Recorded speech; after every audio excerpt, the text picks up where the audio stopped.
രാജ്യത്തെ സുപ്രധാന മേഖലകളെ ലക്ഷ്യമിട്ട് യുഎഇയിൽ സൈബർ ആക്രമണത്തെ ചെറുത്തതായി യുഎഇ സൈബർ സുരക്ഷാ കൗൺസിൽ അറിയിച്ചു.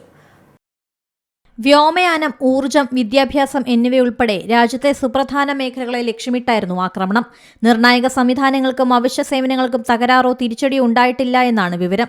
യുഎഇയിലെ സർക്കാർ സ്ഥാപനങ്ങൾ, ബിസിനസ്സുകൾ, സുപ്രധാന മേഖലകൾ എന്നിവ സൈബർ സുരക്ഷ ശക്തമാക്കിയിട്ടുണ്ട്.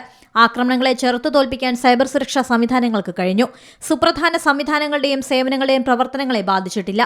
ഡിജിറ്റൽ ഇൻഫ്രാസ്ട്രക്ചറുകളും സിസ്റ്റങ്ങളും തകർക്കുക, സുപ്രധാന അക്കൗണ്ടുകളും ഡേറ്റകളും ചോർത്തുക എന്നിവയായിരുന്നു ആക്രമണകാരികളുടെ ലക്ഷ്യം. ജീവനക്കാരെയും ഉപയോക്താക്കളെയും ലക്ഷ്യമിട്ടുള്ള വ്യാജ സന്ദേശങ്ങളും ഫിഷിംഗ് തന്ത്രങ്ങളും പ്രയോഗിച്ചിരുന്നു. ആക്രമണങ്ങൾ ശ്രദ്ധയിൽപ്പെട്ട ഉടനെ യുഎഇയുടെ ദേശീയ നിരീക്ഷണ പ്രതികരണ സംവിധാനങ്ങൾ സജ്ജമായി പ്രവർത്തിച്ചു. ആക്രമണത്തിന്റെ ഉറവിടങ്ങളും വഴികളും കണ്ടെത്തുകയും മുൻകൂട്ടിയുള്ള പ്രതിരോധ നടപടികളിലൂടെ ഭീഷണി ഒഴിവാക്കാനും സാധിച്ചിട്ടുണ്ട്. International desk, C Malayalam news. ഏറ്റവും പുതിയ വാർത്തകളും വിശേഷങ്ങളും വിരൽ തുമ്പിലറിയാൻ സി മലയാളം ന്യൂസ് എല്ലാ ഡിജിറ്റൽ പ്ലാറ്റ്ഫോമുകളിലും ലഭ്യം.